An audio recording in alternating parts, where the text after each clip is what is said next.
The morning sun cut through the dust like a blade, casting long shadows across the weathered face of Samuel Dusty McKinnon as he guided his six-horse team through the narrow confines of Devil's Canyon. The stagecoach wheels rattled against the rocky trail, a familiar percussion that had been the soundtrack to his life for the better part of 20 years. At 53, Dusty had seen more miles of frontier territory than most men saw in 3 lifetimes, and every scar on his hands told a story of reigns fought and won. The Overland Stage Company's route from Deadwood to Fort Laramie was treacherous on the best of days, but today felt different. The horses sensed it too. Their ears twitched constantly, and the lead mare kept throwing her head like she was trying to shake off invisible flies. Dusty had learned to trust his animals' instincts more than his own, and right now they were telling him something was mighty wrong in these parts. Behind him, the coach carried 3 passengers, a traveling preacher bound for the mission at Pine Ridge, a territorial judge heading to arbitrate a land dispute, and Mrs. Catherine Wheeler, a widow returning to her late husband's ranch after settling affairs back east. The preacher had been quoting scripture for the better part of an hour, his voice competing with the creak and groan of the coach springs.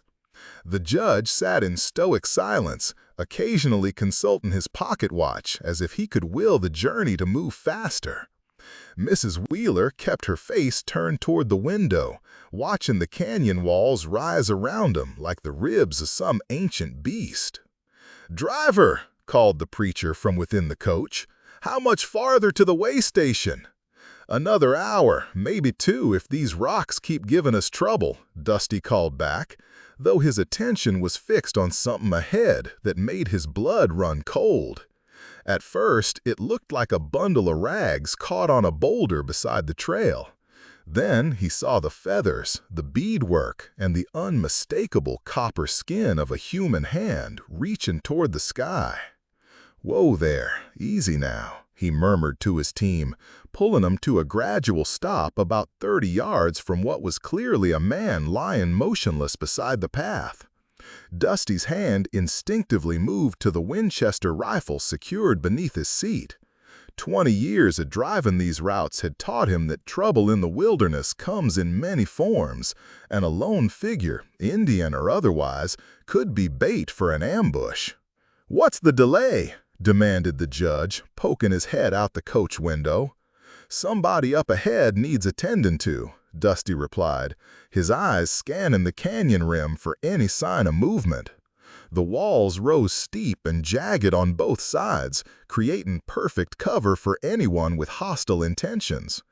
But something about the figure on the ground tugged at his conscience. The way the man lay, one arm outstretched as if reaching for help, spoke of genuine distress rather than deception. Dusty set the brake and climbed down from his perch, rifle in hand but held low in a gesture of cautious approach rather than aggression. As he drew closer, he could see the man was elderly, his gray hair braided with traditional Lakota beads and feathers. Blood stained the front of his buckskin shirt, and his breathing was shallow but steady.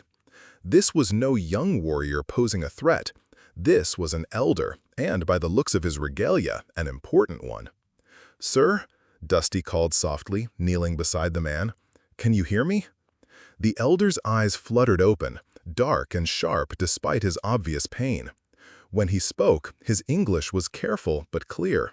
"White man's medicine wagon comes when spirits call. This is good sign." "You're hurt pretty bad, grandfather. What happened here?" The old man's hand moved to his chest, where Dusty could now see a bullet wound, partially bandaged with strips of buckskin. "Soldiers came to our camp 3 days past. Said we must move to agency, leave hunting grounds of our fathers. Some young men, they have hot blood. Words became bullets." He coughed, specks of blood appearing on his lips. "I am Gray Wolf walking. I speak for my people at the treaty talks. Without me, there will be war." Dusty felt his stomach tighten. Gray Wolf walking, he'd heard that name before, spoken with respect even by the army officers who frequented the way stations. This man was a peace chief, one of the few Lakota leaders still advocating for negotiation over warfare. If he died out here, the fragile balance between the military and the tribes would shatter like glass. "Driver," the judge's voice carried sharp impatience, "we have a schedule to maintain." "This man needs help," Dusty called back, already making his decision. He couldn't leave Grey Wolf walking to die in this canyon, not when doing so might mean war for the entire territory. But taking him along would be risky. Most white folks didn't take kindly to traveling with Indians, especially with tensions as high as they'd been lately.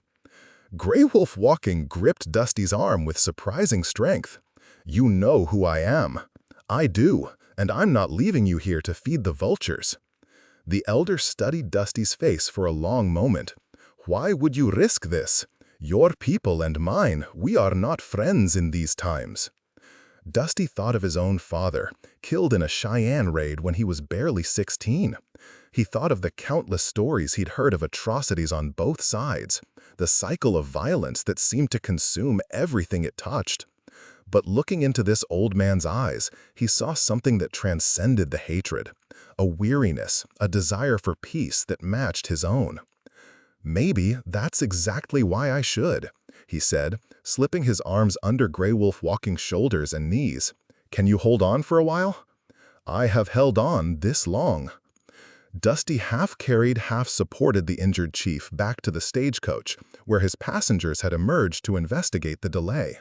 The preacher's face went pale when he saw the Indian, while the judge's expression darkened with obvious displeasure. "Absolutely not," the judge declared. "I will not travel with a savage. Leave him be, and let's continue." "This man is Grey Wolf Walking," Dusty said, helping the elder lean against the coach wheel. "He's a peace chief. Without him, this whole territory could go up in flames." "All the more reason to leave him," the judge snapped. "One less Indian to cause trouble." Mrs. Wheeler stepped forward, surprising everyone. "Shame on you, Judge Morrison. This man is clearly wounded and in need of assistance." She looked at Grey Wolf Walking with genuine concern. "Can you travel, sir?" "I can travel, honored woman, but this decision brings danger to you all." "What kind of danger?" asked the preacher, his curiosity overcoming his initial fear. Grey Wolf Walking's eyes moved to the canyon rim. "My grandson follows with 20 warriors. They track the soldiers who shot me, but they also watch over me. When they see me with white travelers," he left the sentence unfinished, but the implication was clear. Dusty followed the elder's gaze upward and felt his skin prickle. Nothing moved on the canyon rim, but he had the distinct feeling they were being observed. "How long have they been up there?" "Since you stopped your wagon. They wait to see your heart." The judge moved toward the coach door. "This is madness. I'm ordering you to leave this Indian and continue our journey." "You can order all you want, Judge," Dusty said, helping Grey Wolf Walking toward the coach, "but I'm the one holding the reins, and I say he rides with us." "You'll have your job for this, McKinnon. The Overland Company won't stand for—" "The Overland Company pays me to get passengers safely to their destination," Dusty interrupted. "Right now, that includes making sure this man doesn't die on my route." Mrs. Wheeler had already opened a coach door and was arranging the seats to make room for the wounded chief. "There's space here beside me. I have some medical supplies in my traveling case." As they settled Grey Wolf Walking inside the coach, Dusty caught sight of movement on the eastern rim, just a flash of color that might have been a feather or a piece of cloth stirring in the wind. His passengers were now committed to a course that could lead them into the heart of a conflict none of them had asked for, but somehow felt inevitable. "Reverend," Dusty said, climbing back onto his driver's seat, "might be a good time for one of those prayers you're so fond of." "Already started," the preacher replied, though his voice carried less conviction than usual. As the stagecoach resumed its journey through Devil's Canyon, Dusty couldn't shake the feeling that every turn of the wheels was carrying them deeper into something that would change all their lives forever. Behind him, he could hear Miss Wheeler's gentle voice as she tended to Gray Wolf Walking's wound, and the elder's quiet responses as he answered her questions about his injury. The horses sensed the tension and picked up their pace without being urged. Dusty let them run, knowing that speed might be their only ally in the hours to come. The canyon walls seemed to close in around them, and somewhere high above, he was certain that unseen eyes were tracking their progress, waiting to see what choice his heart would make when the real test came. By the time they reached the next bend in the trail, Dusty McKinnon had become something he'd never intended to be, a bridge between two worlds, balanced on the edge of war. The way station at Broken Horn Creek sat in a shallow valley like a weathered fortress against the wilderness, its log walls and sod roof designed more for survival than comfort. Dusty guided the team down the winding approach trail, noting the absence of smoke from the chimney and the unsettling stillness that hung over the place like a shroud. His 20 years on these routes had taught him to read the signs, and right now, every instinct screamed danger. "Station looks quiet," observed the preacher, leaning out the coach window as they approached. Too quiet, Dusty thought, but kept his concerns to himself. The way station should have shown signs of life. Horses in the corral, the station keeper going about his duties, smoke rising from the cookhouse. Instead, the place looked abandoned, though fresh wheel ruts in the dirt suggested recent activity. As they pulled into the station yard, Gray Wolf Walking stirred from the half-consciousness that had claimed him during the journey. Mrs. Wheeler had done what she could for his wound, but the old chief needed proper medical attention soon, or he wouldn't survive another day's travel. "Something's wrong here," Gray Wolf Walking murmured, his voice barely audible over the creak of the coach springs. Dusty set the brake and climbed down, Winchester in hand. The station door hung open, swaying slightly in the afternoon breeze. "Hello, the station," he called, but received no answer except the echo of his own voice off the surrounding hills. Judge Morrison emerged from the coach with obvious irritation. "What's the delay now, McKinnon?" "Stay with the coach," Dusty ordered, moving cautiously toward the open door. Something's not right here. The station's interior told a grim story. Furniture had been overturned, supplies scattered across the floor, and dark stains on the wooden planks suggested violence had visited this place recently. But there were no bodies, no clear indication of what had happened to the station keeper and his helper. Dusty backed out of the building, his mind racing through possibilities. Indian raid seemed likely, but Gray Wolf Walking's presence complicated that theory. If hostile warriors had hit the station, they might still be in the area. On the other hand, if soldiers had been through here, they might view the stagecoach passengers as sympathizers for traveling with a Lakota chief. "Driver," Mrs. Wheeler called softly, "I think you should see this." She was standing beside the water trough, pointing to something carved into the wooden post that supported the station's overhang. Fresh knife marks formed a symbol Dusty recognized, a military unit designation he'd seen before at Fort Laramie. 7th Cavalry was here, he said, running his fingers over the carved mark. But why would they hit a way station? Gray Wolf Walking had managed to climb out of the coach with Mrs. Wheeler's assistance. Despite his weakness, his eyes remained sharp as he studied the station yard. "They search for someone. See here." He pointed to the ground near the corral. "Many horses, but they leave in hurry. They find what they seek, or they receive new orders." The judge's face had grown increasingly red with frustration. "I don't care what happened here. We need fresh horses and we need to continue our journey. I have important business in Fort Laramie." "Judge Morrison," said the preacher quietly, Perhaps we should consider the wisdom of traveling further with tensions as high as they appear to be. Nonsense. We're under the protection of the territorial government. No one would dare harm an official party. Dusty almost laughed at the man's naivety. The judge's confidence in government protection wouldn't stop a bullet, whether it came from an Indian warrior or a soldier with orders to prevent collaboration with hostiles. We need to water the horses and rest them, Dusty decided. Then we move on, quick as we can. As he led the team to the trough, Grey Wolf Walking approached him with careful steps. Your judge speaks of government protection, but he does not understand. 3 days ago, soldiers came to our camp under flag of truce. They demanded we move to agency immediately, leave our hunting grounds forever. When my grandson's war society refused, shooting began. Your grandson? He's the one following us. Thunder Horse. He has 20 warriors, all young men with fire in their hearts. They believe peace talks have failed, that only war will preserve our way of life. Grey Wolf Walking's eyes grew distant. I fear they may be right, but I must try once more to find path that avoids bloodshed. What about the soldiers who shot you? They pursue Thunder Horse's band, but they also hunt for me, believing I incite rebellion by speaking of treaty rights. The old chief touched his wounded chest. Colonel Brennan has decided peace is too expensive. He prefers war. Dusty had heard of Brennan, a career officer with political ambitions who saw Indian conflicts as opportunities for advancement.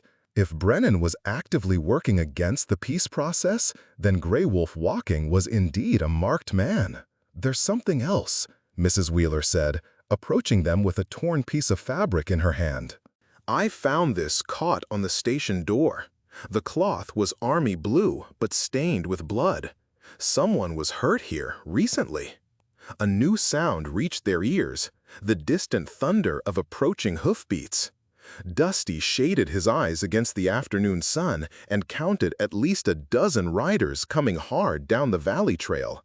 The dust cloud behind them suggested even more following. Into the station, he ordered, but Grey Wolf Walking shook his head. Running will not help now. They have seen us. The elder straightened despite his pain, adopting the bearing of the chief he had always been. These are my grandson's warriors. They come because they believe you hold me prisoner. The riders swept into the station yard like a force of nature, their painted ponies wheeling in tight circles as they surrounded the stagecoach. Dusty found himself looking into the faces of young Lakota warriors, their expressions hard with suspicion and barely contained violence. Their leader, clearly Thunder Horse by his resemblance to Grey Wolf Walking, rode a magnificent black stallion and carried himself with the fierce pride of a man who had never known defeat. Thunder Horse spoke rapidly in Lakota, his voice carrying the sharp edge of accusation. Grey Wolf Walking responded in the same tongue, his tone measured but firm. The exchange continued for several minutes while the other warriors kept their weapons ready, their eyes never leaving the white passengers. "What are they saying?" Judge Morrison whispered, his earlier bravado completely evaporated. "The grandson believes we've taken his grandfather prisoner," Mrs. Wheeler said quietly. "The elder is explaining that we helped him when he was wounded." "You speak their language?" asked the preacher, surprised. "My late husband traded with several tribes. I learned enough to understand basic conversations." Thunder Horse's attention suddenly fixed on Dusty, and he switched to heavily accented English. "You are stage driver. Why do you carry Peace Chief in white man's wagon?" "Because he was dying beside the trail," Dusty replied, keeping his voice steady despite the tension crackling in the air. "Many white men would leave him. Why are you different?" The question hung in the air like smoke from a gunshot. Dusty felt the weight of every eye upon him, the warriors, his passengers, and, most importantly, Grey Wolf Walking himself. His answer would determine whether they all lived through the next few minutes. "Because some things are more important than the color of a man's skin," he said finally. Your grandfather is working for peace. That makes him worth saving." Thunderhorse studied him for a long moment, then spoke again to Grey Wolf Walking. The elder's response was brief but apparently persuasive, because the young war leader's expression shifted slightly. "My grandfather says you have good heart," Thunderhorse said, "but having good heart in bad times can bring death." "Colonel Brennan's soldiers come behind us. They seek to kill Grey Wolf Walking before he can speak at Treaty Council." "How far behind?" Dusty asked. "1 hour, maybe less. They have many men, and they will not care that you try to help. They will see only whites traveling with Indian, and they will call you traitors." The judge's face had gone pale. "This is impossible. Military officers are sworn to protect civilians." Thunderhorse's laugh held no humor. "You know nothing of Brennan. He makes his own laws in this territory." Dusty felt the trap closing around them from both directions. Stay at the station and they'd face Brennan's soldiers with questions that might be answered with bullets. Travel with Thunderhorse's band and they'd become targets for every military patrol in the territory. But there was a third option, one that would require more courage than he'd ever been called upon to show. "I'm taking the chief to Fort Laramie as planned," he announced. "If he's going to speak at that treaty council, he needs to get there alive." "That is Death Road," Thunderhorse said bluntly. "Brennan's men patrol all trails to Fort." "Maybe, but it's the only chance we have to prevent a war." Grey Wolf Walking placed a weathered hand on his grandson's arm and spoke softly in Lakota. Thunderhorse's response was sharp with protest, but the elder's will seemed to prevail. Finally, the young warrior nodded reluctantly. "My grandfather chooses to trust you with his life," Thunderhorse said to Dusty.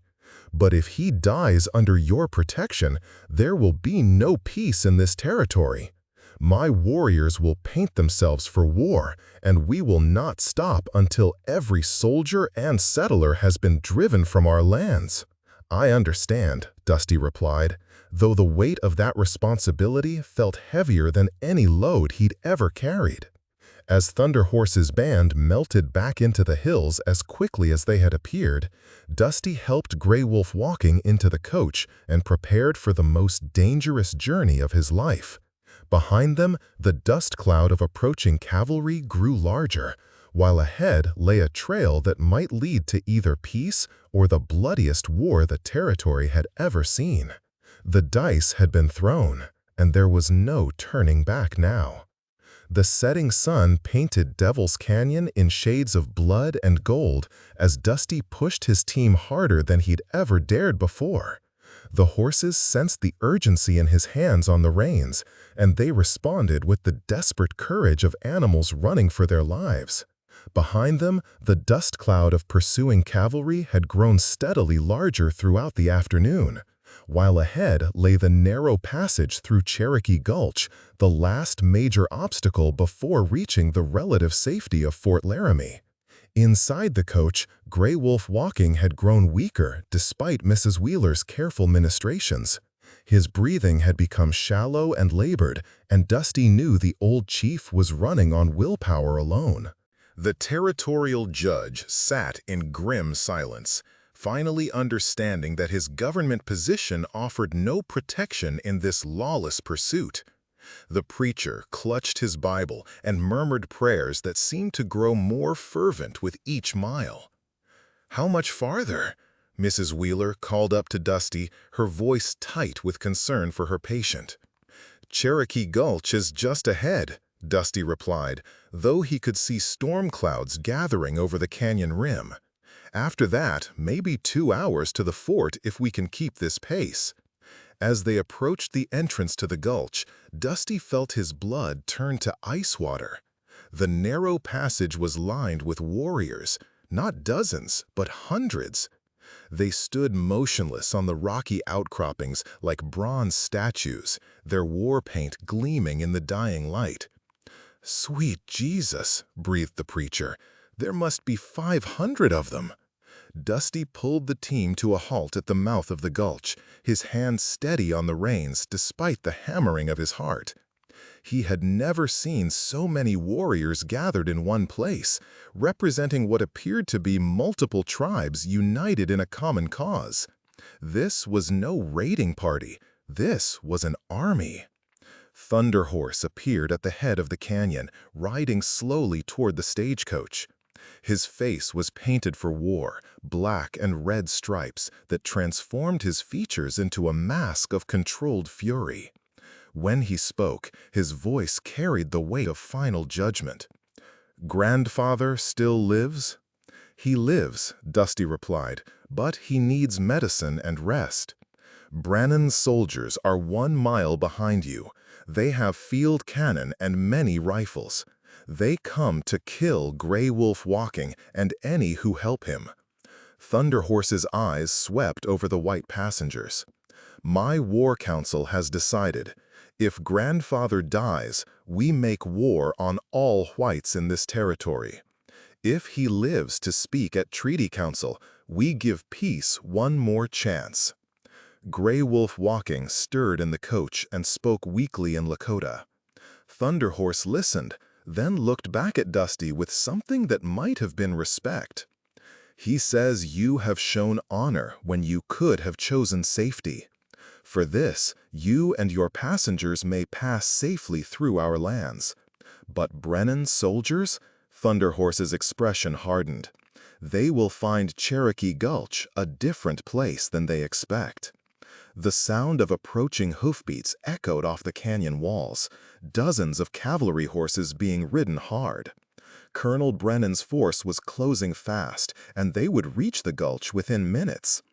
"Go, now," Thunder Horse commanded. "Ride hard and do not look back. What happens here is between soldiers and warriors." Dusty didn't need further encouragement. He cracked his whip over the horses' heads and sent them lunging forward into the narrow confines of Cherokee Gulch. As they passed between the ranks of silent warriors, he felt the weight of countless eyes upon them, not with hostility now, but with something approaching reverence for the white men who had risked everything to save a peace chief.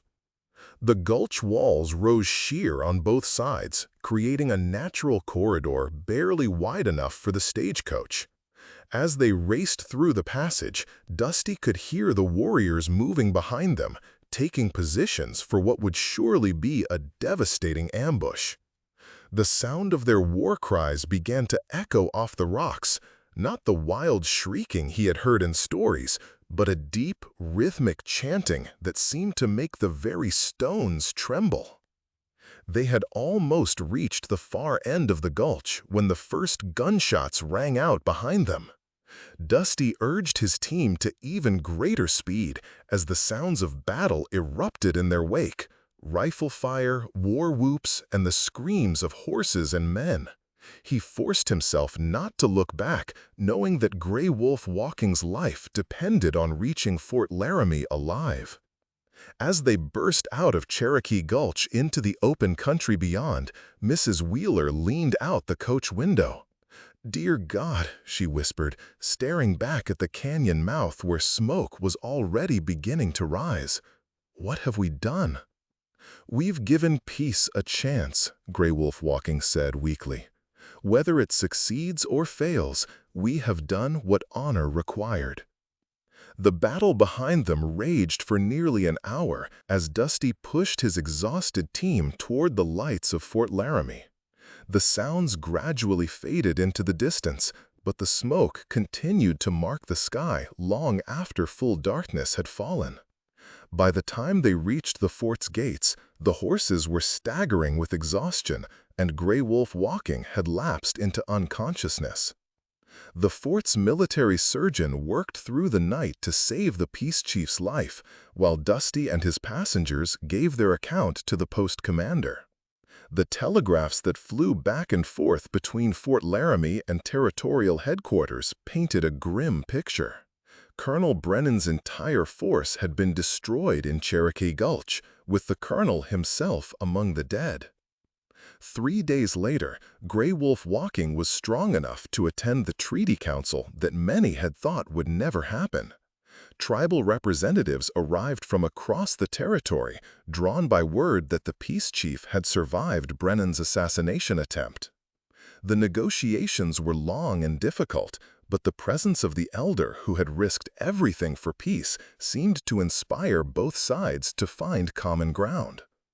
The final treaty wasn't everything either side had wanted, but it established boundaries and rights that would prevent the war that had seemed inevitable just a week before. Gray Wolf Walking signed the document with a trembling hand, knowing it might be his last official act as a peace chief.